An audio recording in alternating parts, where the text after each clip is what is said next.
Hey, welcome back. Okay, this part then, I'm going to do the wrist. So let's isolate this entire area that we're working on now. Not convert to isolate selection. There we go. And just make sure our isolate window is kind of down here out of the way. Again, I apologise for sounding like the gruff big bad wolf. Now I'm going to hide some other parts that we don't need to see. We need one finger at the minute. There we go. And first things first, I'm going to basically do a quick inset like this. I can't insert everything, so what are you doing, you silly thing? Inset like this. Okay, just making sure that the rim that I've just inset is basically encompassing everything on the inside of here. Basically, I want this to fit inside this track part here, if you get where I'm coming from, and I hope you do. Okay. So what I'm going to do now is detach this part as an element. Sorry, no, as a clone, not an element. Call it temp, just so that I know that it's a temporary piece. Okay, I'm going to exit isolation mode again. Grab this, just unhide all. Now I can isolate this selection, because this is just the piece that I need to work with now. And if I just select all my polygons and extrude straight up, like so, to round about there, that's where I need to be. And I need these parts basically to be cutting themselves out of it. So, how to do that? Well, basically we can do it by a boolean again, but first we need to close this polygon. Now if you look, there's what, 1, 2, 3, 4, 5, 1, 2, 3, 5, good, that will close. I don't know what I was checking actually, I made it, I should remember. Let's bridge this shut.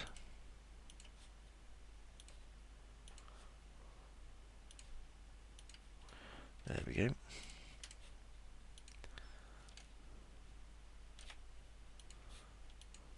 Right, now I'm going to take this piece here, and I'm going to detach it as a clone. So detach as a clone, temp 2. Click OK. And now if I select temp 2, the pivot is in the center of it, so I'm not going to have any problems there. What I want to do is just expand it out until it's the same width basically as this piece, like so. Okay, now exit isolation mode. You'll notice we're dicking around in isolation mode quite a lot. Select that one and that one, and enter isolation mode again. Okay, now what I'm going to do, select here and here, grow, grow, grow, shrink, that's better, shrink again, collapse. There, that leaves me this barrel shape here. Now this should, in theory, be just a simple job for boolean. So we'll get a pro boolean, start picking, there we go.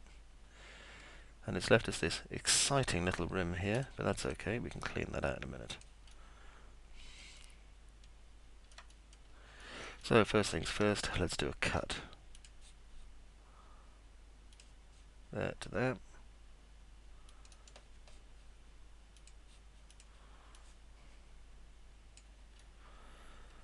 And on the outside, let's have a look.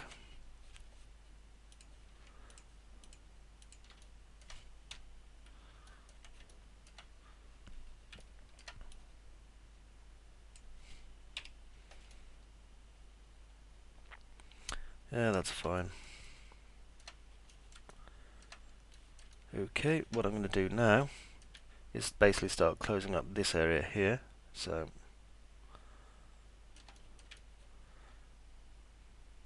what I'm going to do is Bit of mess here, really, isn't there? Never mind. There to that. Do a quick bridge. Maybe not. Oops, I'm in expert mode. Gonna have a little bit of the old cunning thinking that's going on here.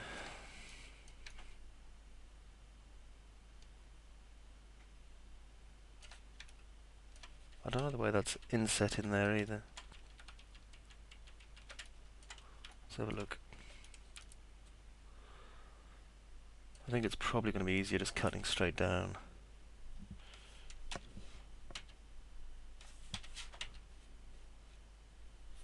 go to the right hand viewport, which I don't have a hotkey set up for because I'm epically clever. Okay. Do a cut from here all the way down to here.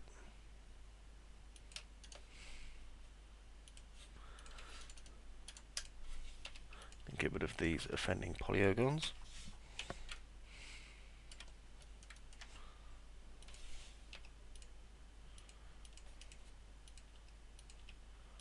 There we go. There, that's better. Slightly less messy, certainly. Now then, there's verts here. Let's see, do we have 2 verts or 1? 1. Okay. Control A, do a quick weld. Increase our weld threshold just a teeny bit.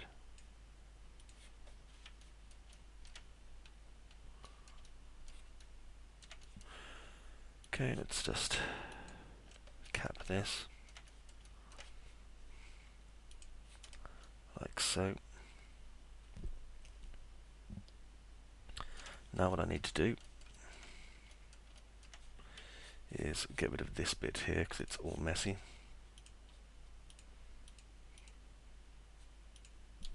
Just use the select tool for this.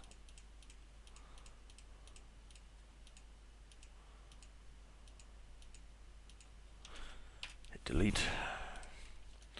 As you can see, there's a shed ton of verts here, so I'm just going to get rid of them. Backspace them away, basically. There we go. You sure there's none left? No, there isn't. Good. Do the same down here.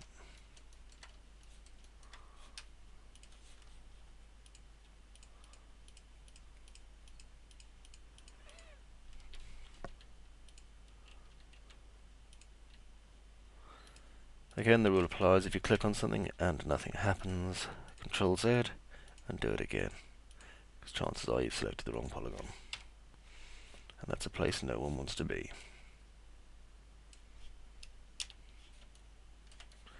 There's some spare verts here as well, kill them.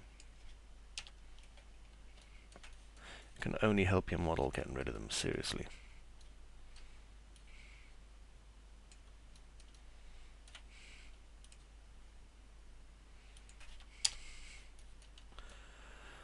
Okay.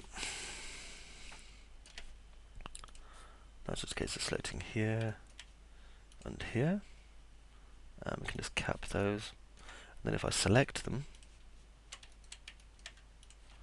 and make sure they're flat just on this axis.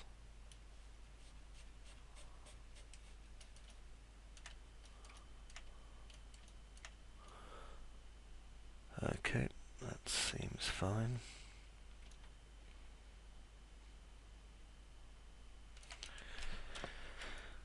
Let's have a quick look around our model, make sure we haven't got any horrible anomalies that need to be killed. Seems okay. Got a vert here that needs to be got rid of. Or have we? Yeah, I think we have. Bugger it. Let's get rid of it. There we go. Now we've got this polygon here, seems to have appeared out of nowhere. There it is. Ah, it's a cap. Let's delete that. Then we can recap the top.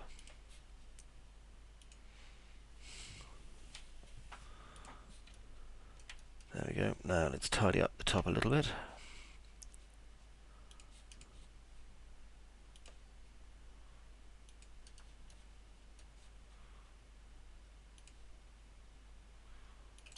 There we go. Slightly tidier. Alright, and so forth.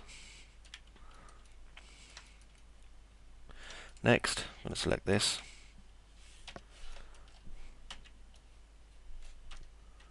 And just go select all the polygons. And I'm going to go into the slice plane. Here's my plane here. I'm just going to click down there and click slice, because I need that for a little bit of detail work later on. Okay, let's exit isolation mode. And I'm going to select this and this. Isolate it again. First things first. Yep, there's polygons underneath it. Okay. Hide selection. Just check which polygons it's on actually.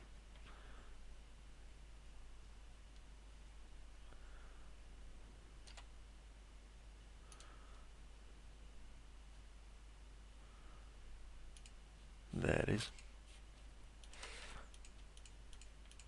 So I'm going to take out that one and that one.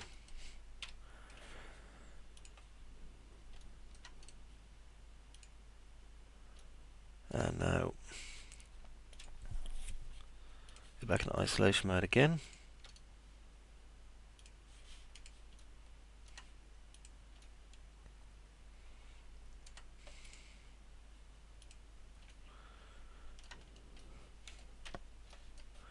Make sure there's no polygons underneath it.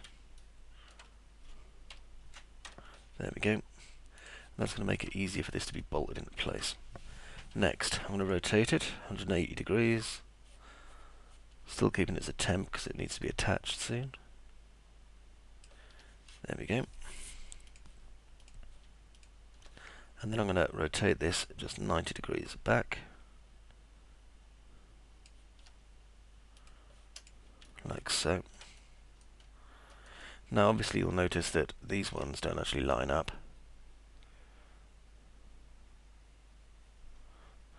So I've got a little bit of work there just to make sure that this is a little bit more even than it actually is. It's simply because of the fact that that's 5, 10, 15, 20, and we've got basically 1, 2 left over here and here. I don't think I got the angle quite right on that either. Let's add another 5 degrees. There we are. There, that's better. So what I'm going to do is just basically have this probably as a floating ring, but I'll see. I shall see. Right. Yeah, I'll have them as floating rings. I've thought it over. I've decided.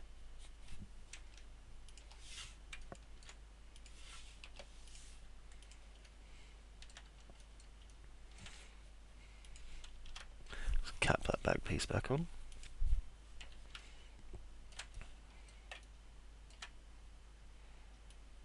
Oops. 90 degrees straight to the top.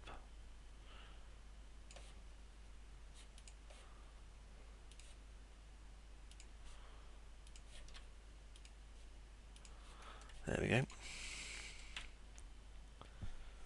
And this becomes finger mount probably. Until I basically add them all together. 90 degrees times 4. Okay, that's fine. Now we'll attach them all together.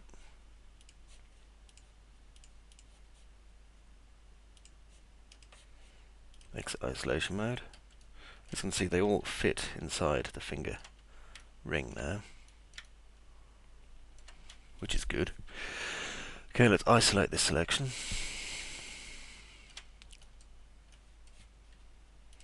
And first of all, start bridging pieces where it needs it.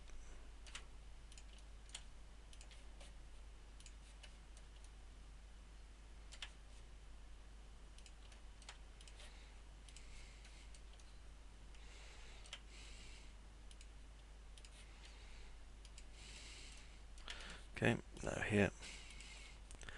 do a small insert. Maybe about 0.5, I think. There we are. And then a bridge.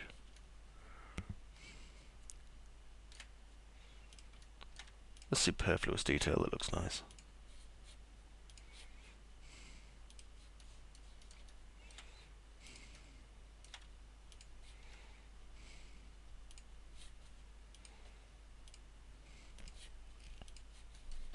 And then over here,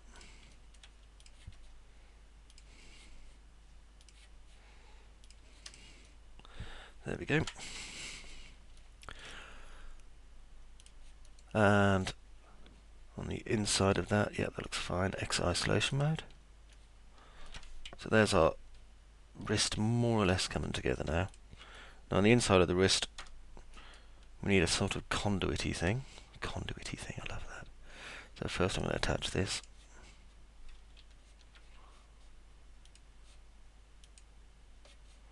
To this, so click attach. There we are. Now, down here in this part,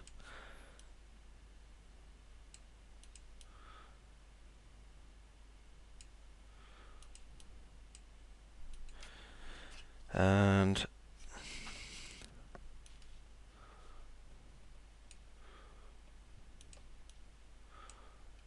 basically what I'm going to build in here is a kind of arc jet. Gives me a chance to mess around with some bevels anyway. But, you know, when he's got someone caught in his claw, what could be more fun than roasting them alive with some sort of a big burner thing?